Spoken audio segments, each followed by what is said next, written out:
Hello and welcome to Exam Idea. स्वागत है आप सभी का।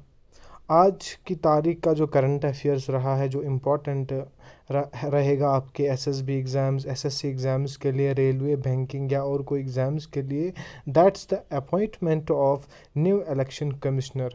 हाँ जी, appointment of new election commissioner आज प्रेसिडेंट ऑफ इंडिया ने अपॉइंट किया है। नाम उसका था Anup Chandra Pande. Anup Chandra Pande is the new election commissioner of India. ये आप नाम याद रखिए, नाम भी याद रखिए, बाकी चीज़ें भी याद रखिए। अभी इसमें ये पॉइंट है कि इलेक्शन कमिश्नर ऑफ इंडिया को अपॉइंट कौन करता है? President of India. तो बंदे का नाम क्या था? चीफ इलेक्शन कमिश्नर का नाम क्या है? दैट्स अनूप चंद्रा पांडे। वो कौन था? वो था retired Uttar Pradesh cadre IAS officer. पहले उत्तर प्रदेश आईएएस ऑफिसर था, वहाँ पे काम करता था। Number 2 point, article 324 of the Indian Constitution provides for an election commission for the superintendents। ये वर्ड्स आप याद रखिए, for the superintendents, direction and control of the preparation of the electoral rules for the conduct of election to the parliament, state legislatures and to the office of president and vice president। तो ये article जो है, article 324 है, ये Indian constitution में mention है। Article 324 हमें ये मैसेज देता है, वो एक्सप्लेनेशन देता है, बोलता है जो इलेक्शन कमीशन ऑफ इंडिया है उसका काम क्या है। उसका काम है सुपरिंटेंडेंस इलेक्शन, मतलब कि इलेक्शन को देख रख करना, डायरेक्शन, इलेक्शन कैसे चले, कैसे हम हेल्ड करें इस कंट्री में, इस देश में, वो काम किसका है? इलेक्शन कमिश्नर ऑफ इंडिया का। किस आर्टिकल में मेंशन है? आर्टिकल 324, आप हमेशा याद रखिएगा। And control to the preparation of the electoral rules. देखिए, अगर आप 18 प्लस है, या आपने देखा होगा जब आप 18 प्लस है, जब वो इलेक्शन होते हैं, इलेक्शन से पहले आपके घर में एक इलेक्टोरल रोल स्लिप आती है। उस स्लिप में आपका नाम दिया गया है, आपके घर वालों का नाम दिया गया है। These are called the electoral rolls. वो काम किसका है प्रिपेयर करना? That's election commission of India. This is not the job of any politician, mind it, this is not the job of any government, but it's a body. Which body? Constitutional body. What is the name of that constitutional body? Election Commission of India. Under which article it's mentioned? Article 324। अब आप याद रखिए, एक तो उसका काम है सुपरिंटेंडेंस, ये वर्ड्स आप याद रखिए, direction and control of the electoral rules for the conduct of elections to the parliament. किस किस का इलेक्शन? अब इम्पॉर्टेंट ये चीज़ है आर्टिकल 324 में, क्या सारे के सारे इलेक्शंस, क्या पंचायत इलेक्शन से लेके पार्लियामेंट इलेक्शन तक, क्या प्रेसिडेंट का इलेक्शन भी या वाइस प्रेसिडेंट का इलेक्शन भी? यहाँ पे बच्चा फंस जाता है। अगर हम आर्टिकल 324 को गौर से पढ़े, अच्छे से पढ़े, वहाँ पे अच्छे से मेंशन किया गया है election to the parliament. Parliament आप समझिए, लोकसभा का इलेक्शन हो या राज्यसभा का इलेक्शन हो, वहाँ पर भी article 324 that's election commission of India held election करता है। अगर हम बात करेंगे स्टेट लेजिस्लेचर की, दूसरा पॉइंट इसमें, दैट स्टेट लेजिस्लेचर, वहाँ पे स्टेट लेजिस्लेचर का भी इलेक्शन कौन करता है? Election commission of India. देखिए, बच्चे परेशान होते हैं जब ऑप्शन में दिया गया हो इलेक्शन स्टेट लेजिस्लेचर, क्या election commission of India, minded, India की बात मैं कर रहा हूँ, इलेक्शन कमीशन ऑफ इंडिया, न कि state. Election commission of India क्या स्टेट लेजिस्लेचर का भी इलेक्शन करवाता है? That's true, not a false. हमेशा याद रखिए, जो भी स्टेट लेजिस्लेचर में, legislative assembly of state of the concern state, वो इलेक्शन कमीशन ऑफ इंडिया कराता है। टू द एंड, और क्या कराता है? Office to the of president and vice president, 4 चीज़ों का इलेक्शन कराता है। कौन कौन सा? याद रखिएगा हमेशा के लिए, parliament, state legislature, president and vice president, nothing more nothing less, right. तो इस आर्टिकल 324 के अंडर ही जो ये इलेक्शन कमीशन ऑफ इंडिया है, अनूप चंद्रा पांडे, इसको अपॉइंट किया गया है। अगर हम देखेंगे क्या रिटायरमेंट एज होती है इलेक्शन कमीशन ऑफ इंडिया, अगर मैं कॉन्स्टिट्यूशन की बात करूं, constitution does not mind it, constitution does not mention the retirement age of election commission of India, but it has become a norm. Norm मतलब कि ये प्रैक्टिस हो चुकी है कि अगर इलेक्शन कमीशन ऑफ इंडिया ने ऑफिस हेल्ड किया है 6 ईयर्स, क्या मैं बता रहा हूँ, अगर इलेक्शन कमीशन ऑफ इंडिया ने 6 ईयर्स ऑफिस हेल्ड किया है then it deems to be retired, मतलब कि फिर इसको रिटायर किया जाता है। या अगर वो कंडीशन फुलफिल नहीं होती है देन दूसरी कंडीशन है 65, अगर उसकी एज 65 हो गई है। अगर दोनों में से एक कंडीशन फुलफिल हो गई है that means he is retired now, he can not held the office of election commission of India. ठीक है। Next point, tenure and condition of service determined by president. वो क्या चीज़ है देख लेते हैं।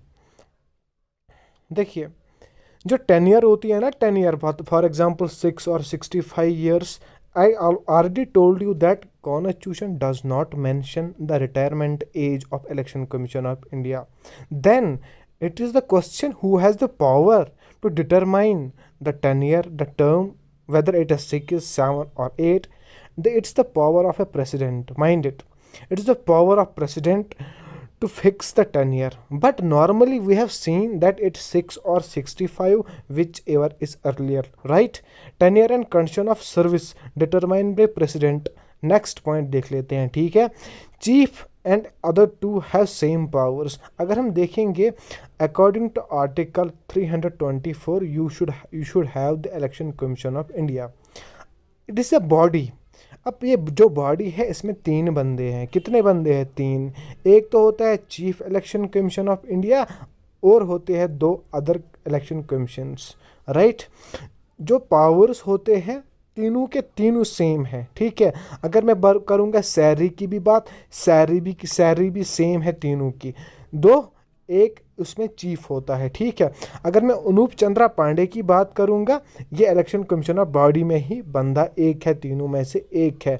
अगर मैं बात करूंगा इनकी जो सैलरी होती है, इनके जो एमूलमेंट्स होते हैं, फॉर एग्जांपल इनको मिलता है गाड़ी मिलता है, सेलफोन मिलता है, पेट्रोल मिलता है, अदर एक्सपेंसेस मिलते हैं, that is same as a supreme court जज।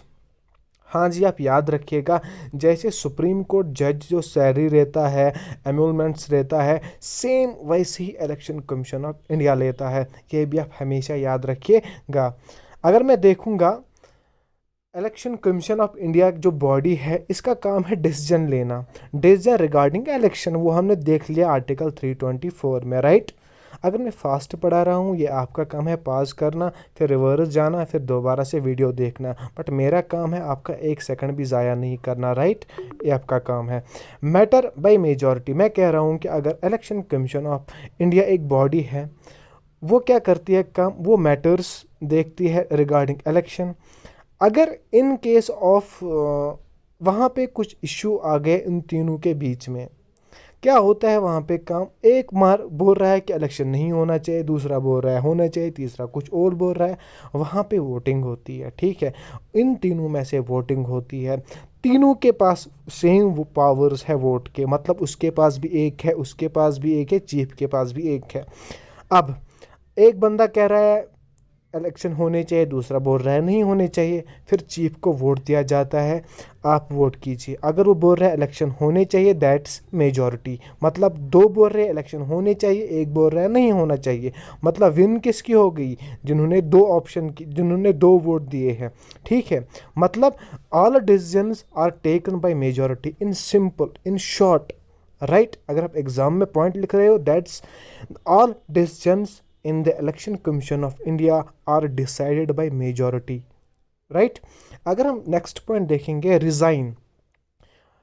हमने देखा था वो उनकी जो रिटायरमेंट एज होती है दैट 6 और 65। अगर 6 साल वो रहे हैं तो रिटायर, अगर 65 उनकी है तो रिटायर। मगर ऐसा भी तो हो सकता है 6 साल पहले या 65 ईयर से पहले वो चाहते हैं कि हम रिज़ाइन दें। वो किसको रिजिग्नेशन सबमिट करेंगे? याद रखिए, वो रिजिग्नेशन सबमिट करते हैं अपॉइंटिंग अथॉरिटी को। अपॉइंटिंग अथॉरिटी कौन थी? President of India. यहाँ पे अपॉइंटिंग अथॉरिटी सेम रहेगी, दैट्स वो अपना जो रिजिग्नेशन साइन करेगी, लेटर देंगे, वो प्रेसिडेंट को देंगे। अब देखेंगे, ऐसा भी हो सकता है कि उन्होंने अच्छा काम नहीं किया होगा। कैसा काम नहीं किया होगा वो हम आगे देखेंगे। उनको निकाला कैसे जाएगा? निकाला उनको वैसे ही सेम निकाला जाता है जैसे एक सुप्रीम कोर्ट के जज को। आपने अगर पढ़ा होगा सुप्रीम कोर्ट के जज को कैसे निकाला जाता है, पोस्ट से, पद से कैसे उसको निकाला जाता है, तो पता होगा। अगर नहीं पता होगा तो हमारी जो पॉलिटी की सीरीज़ आ रही है, अभी भी चल रही है, आने वाले वक्त में आपको हम ये ज़रूर बताएंगे कि सुप्रीम कोर्ट के जज को इम्पीचमेंट होती है। इम्पीचमेंट कैसे होती है? वो पार्लियामेंट में होती है। Parliament in the sense means Rajya Sabha and Lok Sabha. Rajya Sabha में भी वोटिंग होती है, लोकसभा में भी वोटिंग होती है for the removal of supreme court जज। बट यहाँ पे पॉइंट मेंशन ये करना है कि removal of chief election commission of India is same as that of supreme court जज, राइट।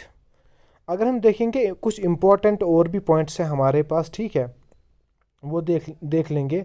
इंपॉर्टेंट पॉइंट्स ये है कि commission does not deal with the elections to the municipalities and panchayats in the states. मैंने पहले ही बताया था, according to article 324 election commission of India has only to deal with parliament elections, state legislature elections, president elections and vice president elections, that's enough.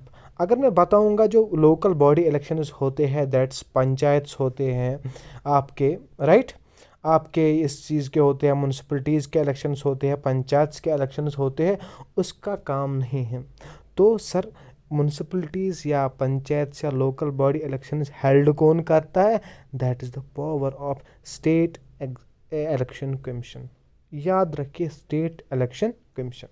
अगर हम देखेंगे कुछ history इसके बारे में, चीफ इलेक्शन कमीशन के बारे में, अगर मैं बताऊंगा फ्रॉम 1950 टिल अक्टूबर 1989, अगर मैं देखूंगा इस पीरियड तक, from 1950 to October 1989, chief election commission was 1 member body. ये आप याद रखिए, मे भी ऑब्जेक्टिव बन सकता है यहाँ पे आपके एग्ज़ाम में। देखिए 1950 से लेकर 1989 तक इलेक्शन कमीशन ऑफ इंडिया एक ही बंदा हुआ करता था। मगर क्या हुआ फिर 1989 16th of October voting age was changed. ये भी इम्पॉर्टेंट पॉइंट है। अगर आपका इलेक्शन है सिलेबस में, that's the very most important point to be noted. Not only this, because as a responsible citizen, you should know about the voting age of an Indian, right?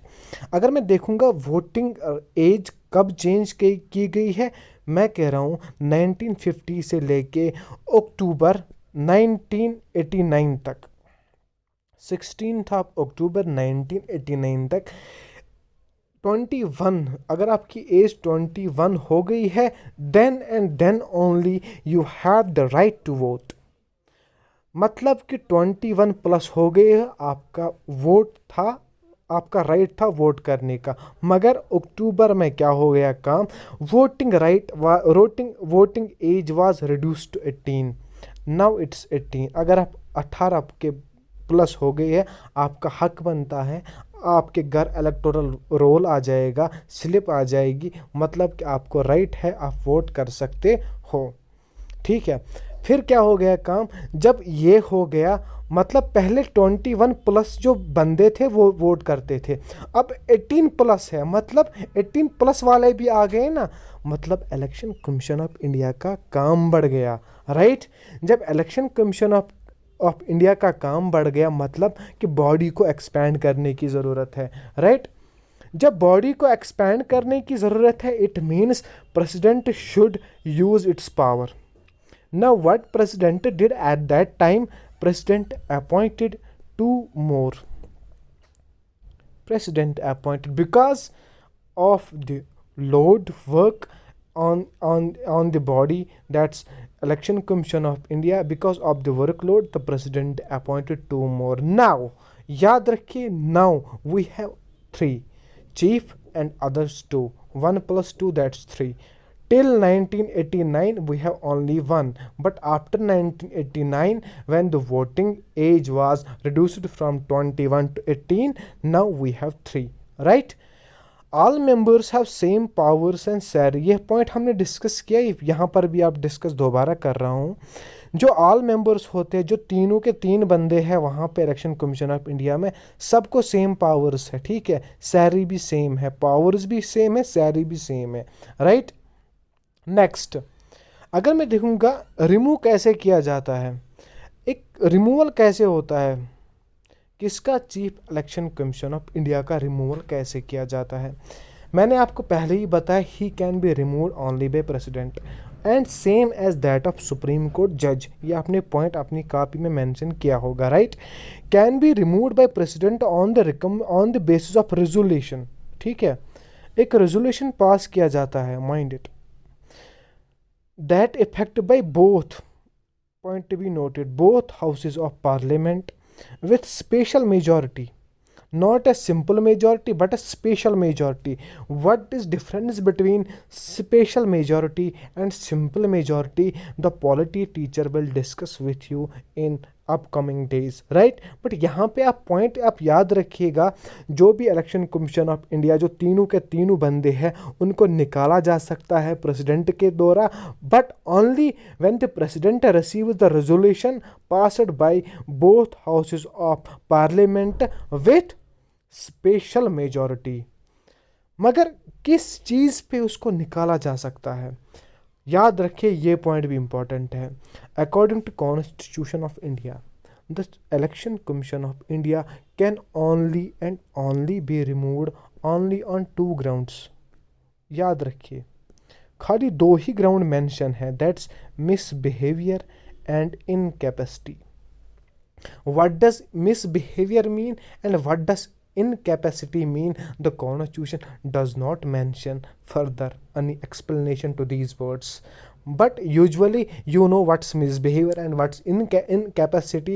misbehavior simply अगर वो अच्छे से काम नहीं कर रहा है, मतलब मिसबिहेव किया अपनी प्रोफेशन के साथ. इनकैपेसिटी मतलब कि उसका सेहत ठीक नहीं रहा, वो काम अच्छे से काम नहीं कर रहा है जो उसकी रिस्पॉन्सिबिलिटी है, that's incapacity. But it may be the different for the president of India, but these are only 2 grounds that's mentioned in the constitution. याद रखिए, क्वेश्चन आ सकता है, what are the grounds on which the Election Commission of India can be removed? The Constitution only talks about 2 grounds, that's misbehavior. किस चीज़ पे निकाला जा सकता है? देखिए यहाँ पे करप्शन कहीं नहीं है, करप्शन चीज़ ही नहीं है, खाली 2 ही ग्राउंड है, that's misbehaviour and incapacity, right. Next, Constitution does not mention qualification or conditions of term for office of Chief Election Commission. हमने बहुत सारी चीज़ें देखी, हमने देखा कॉन्स्टिट्यूशन में ये बिल्कुल मेंशन नहीं है कि टेन्योर क्या होना चाहिए, मतलब कि बंदा कब तक काम करे election commission of India. But generally हम देख रहे हैं 6 और 65 which ever is arrear. But दूसरी चीज़ ये भी है कि कॉन्स्टिट्यूशन ये भी मेंशन नहीं कर रही है कि क्वालिफिकेशन क्या होनी चाहिए, कौन बंदा लायक है इलेक्शन कमीशन ऑफ इंडिया के लिए. Constitution does not talk about the qualification for the office of election commission of India. ये था आज का इम्पोर्टेंट टॉपिक जो आपको बार बार पढ़ने की ज़रूरत है. जो भी पॉलिटी अब सेशन चल रहा है वहाँ पे आपको डिटेल्ड में सर पढ़ाएगा. This was only about the brief little discussion about the chief election commission of India. Thank you. अगर आपका कोई डाउट रहा तो ज़रूर कमेंट सेक्शन में बताइएगा. अगर कुछ भी और भी डाउट है, कोई और भी टॉपिक होगा जो आपको समझ में नहीं आ रहा है, we will make a separate video for that very too. Thank you for watching Exam idea.